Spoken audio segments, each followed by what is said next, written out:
Neste momento eu gostaria de compartilhar com vocês uma reflexão da Palavra de Deus e, para tanto, eu gostaria de convidá-los a abrir as suas Bíblias no livro de Lucas, no Evangelho de Lucas, capítulo 24. Quero ler dos versos 13 ao 34. Se você não tiver a sua Bíblia, acompanhe, por favor, essa leitura.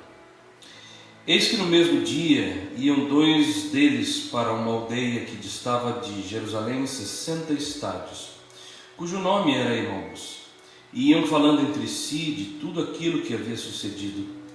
E aconteceu que, indo eles falando entre si e fazendo perguntas um ao outro, o mesmo Jesus se aproximou e ia com eles.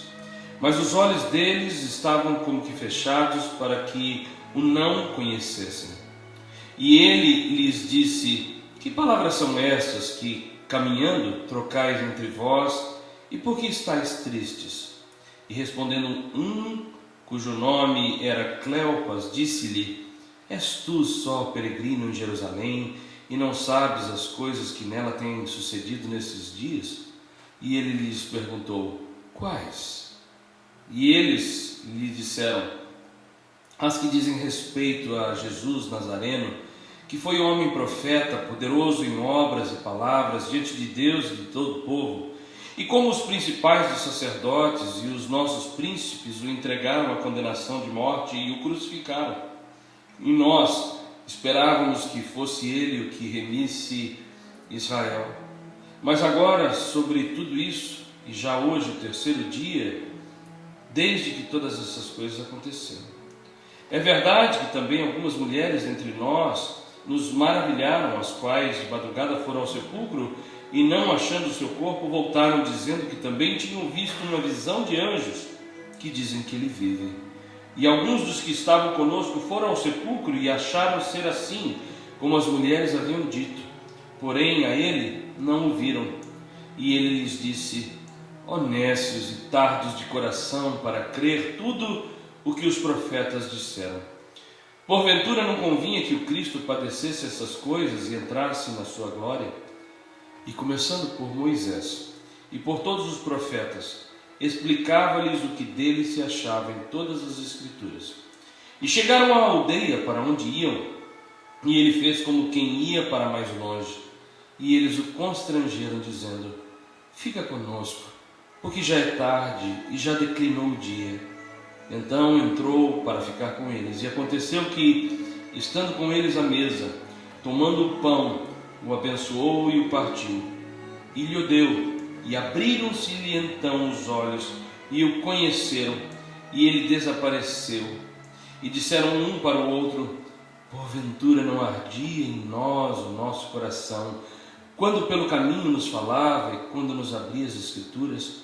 E na mesma hora, levantando-se, tornaram para Jerusalém e acharam congregados os 11 e os que estavam com eles, os quais diziam: ressuscitou, verdadeiramente o Senhor ressuscitou e já apareceu a Simão. Palavra do Senhor. Amém. Vejam vocês, queridos irmãos e ouvintes, que esse poderoso texto nos fala desses dois discípulos que saem de Jerusalém por um caminho chamado Emaús, justamente no domingo da ressurreição. E o texto diz que eles estão tão desnorteados, tomados por uma decepção e tristeza tão grande, que eles agora deixam a cidade santa com esse coração cheio de desalento e consternação. E não poderia ser para menos, não poderia ser diferente. Afinal de contas, as expectativas messiânicas que eles haviam nutrido por todo o tempo, agora haviam sido frustradas. Jesus havia morrido. E isso é interessante porque eles esperavam por este reino físico de Jesus. Eles almejavam uma libertação política. Os discípulos, não apenas esses dois, mas os demais, estavam esperando um Cristo que viria acabar com todo o jugo opressor do Império Romano. Eles esperavam um rei que viesse trazendo uma nova era de paz e prosperidade para todo o povo. E isso é tão óbvio que o Evangelho de Marcos, capítulo 10, 35, diz que os discípulos chegaram ao ponto de começarem uma discussão entre eles para saber quem estaria ao lado de Jesus quando ele se assentasse em seu trono. Ou seja, eles estavam esperando mesmo por um Jesus que viria quebrar tudo, estabelecer um novo reino, e que os romanos se renderiam diante daquele que seria agora chamado Rei dos Reis, Senhor dos Senhores. Se renderiam diante dele e também daqueles que estavam ao lado dele. Mas ao invés disso, o que esses dois discípulos acabavam de ver e de presenciar era a condenação e a morte de Jesus. Ao invés de um trono e uma coroa de ouro, eles testemunharam Jesus recebendo uma coroa horrorosa, uma cruz cujo símbolo era de vergonha e de dor, uma coroa de espinhos. Talvez, mesmo quando Jesus estava ainda cravado na cruz, eles tivessem alguma esperança, acreditando que de alguma maneira algo sobrenatural pudesse acontecer, que talvez Jesus fosse escapar dali, ou que talvez ele desapareceria de forma mágica no piscar de olhos diante de todos, ou que talvez com o sopro da sua boca faria com que toda a soldadesca romana caísse prostrada e rendida diante dos seus pés. Mas nada disso aconteceu. Ao invés disso, os discípulos acabam vendo Jesus ali crucificado, e também vem quando um dos soldados romanos se aproxima e perfura um dos lados de Jesus com uma lança, só para estar certo de que ele estava morto. O corpo dele então é preparado, enrolado em faixas, conforme o costume dos judeus, para o sepultamento, e nessa mesma tarde, diz a Bíblia que ele é levado para um túmulo escavado numa rocha ali perto. Tudo isso feito meio que às pressas, antes do sábado começar, já que conforme a tradição judaica, o sábado começava com o pôr do sol da sexta-feira. No sábado, um silêncio total. E agora nós lemos então que o domingo chega, já era o terceiro dia, e nada. Na cabeça desses dois discípulos a mensagem era muito clara e evidente. Jesus não era quem eles pensavam ser. E agora, com medo, talvez estivessem também pensando: vamos sair rapidamente daqui, porque certamente os mesmos romanos que mataram Jesus viram atrás de nós também. De modo que, já sem esperança alguma, desiludidos com tudo, eles resolvem deixar Jerusalém, pegam o caminho a Emaús. Não fazia mais sentido continuar ali. Eles resolvem voltar para suas casas por este caminho, e é justamente nesse caminho, em meio a um diálogo frustrado entre esses dois discípulos, que lhes aparece bem juntinho Jesus ressuscitado. Ali com eles, caminhando, mas o texto diz que eles não o reconhecem no primeiro momento. Jesus chega juntinho deles e começa a se intrometer na conversa, como quem não quer nada, e começa a fazer algumas perguntas, assumindo o papel de alguém totalmente alienado, que não sabe dos últimos acontecimentos, a ponto de um dos discípulos, chamado Cleopas, pensar mesmo que Jesus fosse um estrangeiro perdido ali na cidade, e perguntar a ele: só tu não sabes as coisas que têm sucedido nesses dias? E então, a partir daí, Jesus começa a falar com ele de uma forma muito diferente, especial, e diz o texto que, começando desde Moisés até os profetas, Jesus começa então a explicar para eles o que dele mesmo se achava em todas as Escrituras. E enquanto o fazia, os corações deles começaram a ficar aquecidos novamente, a alma começou a arder, e agora, quase chegando no destino, na aldeia onde moravam, Jesus faz com que eles sintam um desejo ainda maior, e faz como quem deve seguir o seu caminho, mas eles instam pedindo que ele permaneça por mais um pouco. Fica conosco, Senhor, entra aqui em casa, fique. E Jesus então entrou, e aconteceu que, estando com eles à mesa, na hora que tomou o pão e o abençoou e partiu e deu a eles, diz o texto que abriram-se-lhes os olhos e eles o conheceram. Agora, queridos irmãos e irmãs, amigos, é justamente essa experiência desses dois discípulos no caminho de Emaús que me leva a pensar hoje também que, para nós, pouco importa o caminho físico que a gente percorra, seja ele da Highway 101 to 80, ou que seja o caminho de traslado entre Brasil e Estados Unidos, ou o caminho de uma ponte aérea São Paulo, Rio de Janeiro, Goiânia, BH, ou que seja o caminho de um cruzeiro para a África ou qualquer outro lugar, ou até mesmo o simples caminho da cozinha para a sala de casa. Isso não importa. A única coisa que de fato importa, o essencial, é o encontro com aquele que é o caminho, a verdade e a vida. Ou seja, nada mais importa, a única coisa que de fato tem valor é poder ser encontrado em qualquer caminho por aquele que, conforme Atos 9, verso 2, é chamado o caminho, com C maiúsculo. Jesus, o mesmo que ali, ao encontrar Saulo, num caminho tortuoso, perseguindo homens e mulheres, o transforma pelo poder do seu amor. Isto sim é essencial, nada mais tem valor, nenhuma outra experiência humana poderá jamais se comparar com essa graça de cruzar o caminho com Ele. Ou melhor, de ser encontrado pelo Cristo ressuscitado, o divino companheiro, o Messias prometido, pois é somente quando este caminho nos encontra que a vida passa a ter sentido e valor. Só quando este caminho aparece em nosso caminho, que a gente começa a ver coisas que antes não via. Somente quando este caminho se revela a nós e nos encontra, é que podemos sentir a alma arder e passamos a entender aquilo que antes estava obscuro. É justamente nesse encontro da graça de Cristo em nossa vida que este caminho nos proporciona também 3 dádivas, assim como aconteceu com esses discípulos. A primeira delas é que a nossa consciência é provocada a fim de percebermos a sua presença. Ou seja, a primeira verdade, bem-aventurança que este Senhor ressurreto, este caminho proporciona àqueles que são agraciados com o seu encontro, presença e companhia, é a conscientização radical da presença dele conosco todo o tempo. E é exatamente isso que Jesus desperta em Cleopas e o seu companheiro no caminho de Emaús. Ele provoca a consciência deles a fim de revelar-se como Deus Emanuel, o Deus presente, o Deus conosco. Ele se revela como Deus que sempre esteve aí ao lado deles, mesmo quando eles não entendiam o porquê de algumas coisas, quando os discípulos se sentiam sós, quando a vida parecia descarrilar e quando a morte parecia vencer. O texto diz que a primeira coisa que essa graça, o caminho proporciona a eles, no caminho de Emaús, é de fomentar a memória deles, mostrando que ele de fato esteve ali todo o tempo.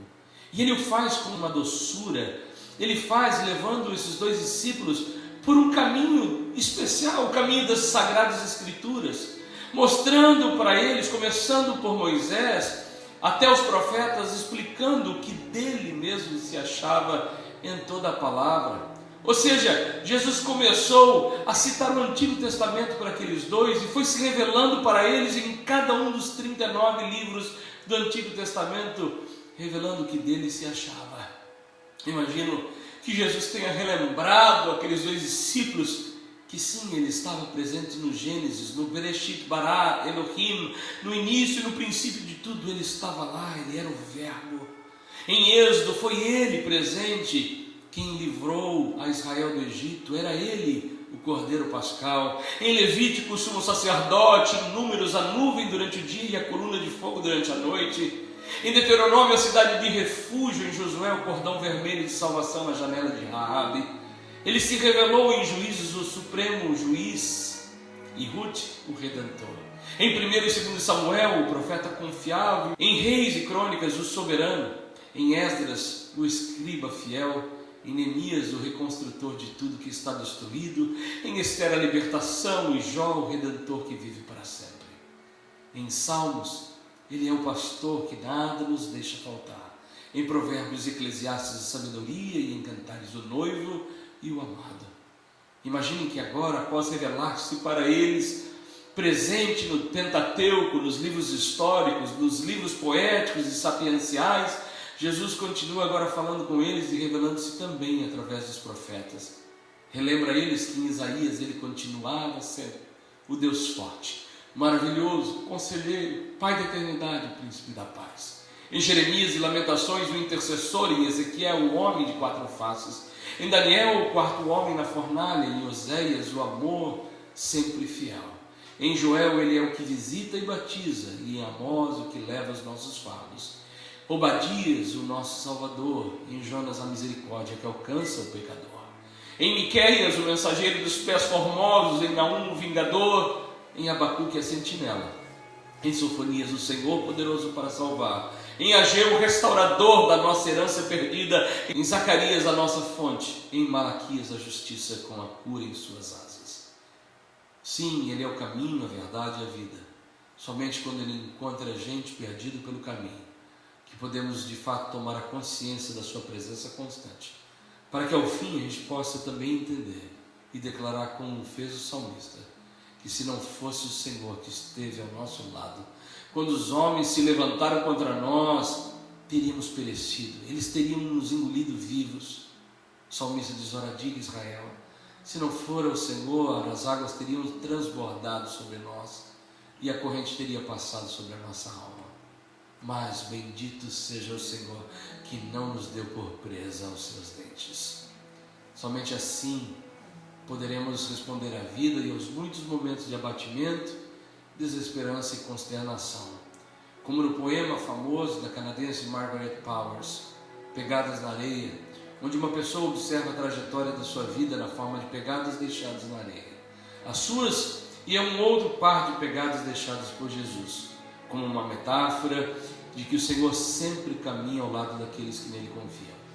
Amados, lembremos-nos que todas as vezes que houver apenas um par de pegadas nos momentos mais difíceis da nossa vida, isso não significa que Ele nos abandonou, nem que Ele nos deixou caminhar sozinhos nas horas de aflição. Pelo contrário, estas pegadas são dele próprio, do nosso Senhor, que nos toma e nos sustenta em seus braços. O Senhor diz através do profeta Isaías: não temas, porque eu sou contigo. Não te assombres, porque eu sou o teu Deus, que te fortaleço e te ajudo, que te sustento com a destra da minha mão e a minha justiça. Porque eu, o Senhor, teu Deus, te tomo pela mão direita e te digo: não temas, pois eu te ajudo. Eu sou o Redentor, o Santo de Israel. A segunda coisa que esta graça proporciona nesse encontro é uma visão restaurada, a fim de que a gente possa ver o sobrenatural de Deus. Ou seja, a segunda bem-aventurança que Jesus proporciona àqueles a quem Ele encontra perdidos pelo caminho é a dádiva de abrir-lhes os olhos, mas os olhos do coração, a fim de que possam perceber a incomparável grandeza do poder dele para conosco. Sabe qual é o único problema? É que ver com o coração não é algo natural, precisa ser agraciado. Daí precisamente o poeta e escritor francês Antoine de Saint-Exupéry dizer que só se vê bem com o coração, porque o essencial é invisível aos olhos. É por isso também que o apóstolo Paulo faz uma oração muito especial em favor dos irmãos da igreja de Éfeso, dizendo: eu oro para que os olhos do vosso coração sejam iluminados, a fim de que vós possais conhecer a esperança para a qual Ele nos chamou, as riquezas da gloriosa herança dele nos santos e a incomparável grandeza do seu poder para conosco. Efésios 1, 18 e 19. Ou seja, o que Paulo está pedindo nessa oração é que Deus pudesse proporcionar aos irmãos de Éfeso a graça e a experiência de verem a grandeza do seu poder na vida deles. E o que me parece interessante é que o vocábulo que Paulo usa, o vocábulo grego para a palavra grandeza é hyperbalor, que tem um sentido literal de ultrapassar, de ir além. E é exatamente isso que Jesus proporciona a Cleopas e a outro discípulo, que durante toda a jornada não o reconhece, mas agora eles podem ir além. É preciso ter os olhos do coração iluminados para ver o que os olhos naturais não podem ver. É preciso ter os olhos do coração abertos também para ver algo grandioso, mesmo nas pequenas coisas e nos pequenos detalhes da vida. E assim eu oro também, para que o poder de Deus possa abrir os nossos olhos e nos fazer perceber a sua graça, a presença, no voo de uma andorinha, numa gota de orvalho, no acordar de cada manhã, na liberdade de poder caminhar e de estar onde estamos. É preciso de fato que o Senhor ilumine os olhos do nosso coração, que esses olhos sejam saudavelmente iluminados com a graça dele, para poder perceber as infinitas dádivas de Deus sobre a nossa vida. É preciso ser agraciado com esses olhos, para poder celebrar a Deus este dia de vida, um minuto a mais que temos. É preciso que Ele abra os olhos do coração, mas também para que a gente possa ver para além das contingências. Não é novidade que vivemos num mundo terrivelmente marcado pela cegueira espiritual, um mundo marcado e dominado pela força das trevas, balizado por tarôs, sortes, signos, leituras de mão, um mundo escravizado, estigmatizado pelo pluralismo religioso. Mas é por isso mesmo que é preciso que o Senhor abra os nossos olhos para que a gente possa ver que Ele é o único caminho, a verdade e a vida. Que a gente não venha sofrer nem padecer de nenhuma miopia ou daltonismo espiritual que resulte na distorção dos nossos verdadeiros valores, nem na falta de diferenciação, não das coisas, mas daquilo que é reino e daquilo que é anti-reino de Deus. É preciso ter olhos abertos, iluminados também, para perceber o poder e a vitória de Deus em nossas vidas.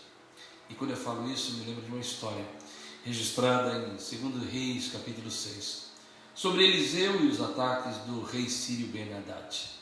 Um dos momentos mais críticos da história de Israel, onde a Bíblia diz que a Síria fazia guerra e planejava atacar Israel.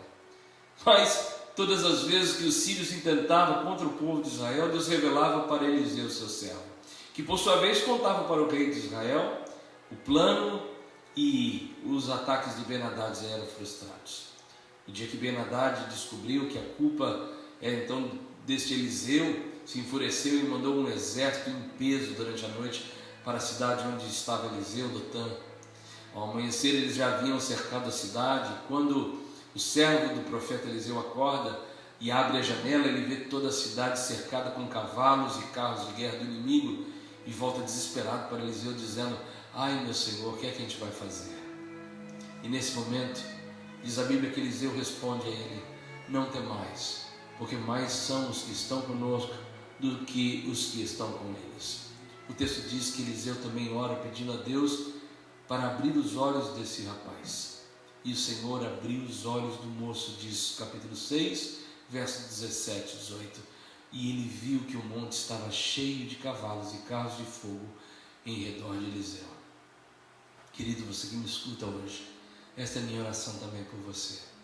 Que você seja agraciado para poder ver o livramento de Deus na sua vida, para ver a proteção do Senhor sobre a tua casa, a bênção e o favor de Deus sobre os teus. E a última coisa que eu quero compartilhar é que depois de ter a consciência provocada para perceber a presença dEle conosco, depois de ter a visão restaurada e saber do seu poder, a nossa disposição, o seu cuidado para conosco, a última graça de Deus e do encontro do caminho em nosso caminho, é ter a nossa fé renovada, restaurada, reformada. Ou seja, o que agora Jesus proporciona a esses dois discípulos da história é a graça de se revelar como o spoiler da história. Mas deixa eu explicar isso direito. A palavra spoiler, como muitos sabem, tem a sua origem no verbo inglês spoil, que significa estragar. Daí nós usarmos o termo spoiler para aquela pessoa que estraga tudo, e em geral aquela que revela o que acontece no final do filme antes que a gente tenha visto. Este é o spoiler. Mas talvez você esteja se perguntando: e daí o que isso tem a ver com a mensagem de hoje? Bom, imagine a cena. Jesus andando com dois discípulos, de repente faz aí uma das perguntas, embora retórica, mais complicadas na cabeça deles. Uma pergunta que beirava as raias da alienação total. O que vocês estão falando? Nessa hora eles devem ter olhado para Jesus como se fosse um ET. Como assim, amigo? Do que a gente está falando? Eles respondem: és tu só peregrino em Jerusalém, que não sabes as últimas coisas que têm sucedido nesses dias? Isto é, eles estavam perguntando para Jesus: você não lê o jornal não? Não acompanha as notícias? E aí, para complicar, Jesus parece gostar da santa brincadeira e permitindo-se ser considerado a pessoa mais absorta, mais alienada do mundo, ele diz: que coisas? Quais? E é nesse momento então que eles dizem: você deveria ter lido as últimas notícias. Está na primeira página de todos os jornais. Morre em Jerusalém Jesus, o rei dos judeus, condenado à sentença de morte o Nazareno, sentenciado à crucificação, o Filho de Deus. Mas é nessa hora que Jesus dá um spoiler, estraga tudo, estraga o prazer do inferno, e responde a eles: não, queridos, vocês ainda não sabem o final da história. Essa é a notícia que saiu hoje, mas ela não está atualizada. Amanhã sairá uma nova matéria em todos os noticiários e anunciará: não, ele não está aqui, mas ressuscitou. Vai aparecer em toda Jerusalém que as últimas palavras do Rei dos Reis foram: onde está, ó morte, o teu aguilhão? Onde está, ó inferno, a tua vitória? Amados irmãos, isso significa na prática que só Deus tem a palavra final sobre toda e qualquer situação. Significa que nós também, peregrinos no caminho, podemos ter a certeza e convicção que é dele a última resposta. Deus também é Senhor do tempo e da história, continuando a realizar no presente e no futuro seu desígnio de amor e salvação para conosco. Nenhum de nós domina nem o começo nem o final da nossa vida. É por isso que nós fazemos projetos e planos, mas a resposta certa vem dele. É dele a última palavra. Ele diz: eu sou o alfa e o ômega, aquele que é, que era e que virá, o Todo-Poderoso. Apocalipse 1:7. Essas palavras nos ensinam que só Deus é o subsistente. Só Deus está no princípio de todas as coisas, o alfa, e também no final de tudo, o ômega. A palavra de Deus permanece para sempre, e conforme também Jesus ensinou, céus e terra passarão, mas as minhas palavras não passarão. Deus tem a última palavra sobre a história e sobre a nossa vida. E também por isso, somente Ele pode resolver o enigma deste mundo, da nossa existência, das nossas aspirações, porque só Ele pode salvar. Que Deus te abençoe hoje, em nome de Jesus.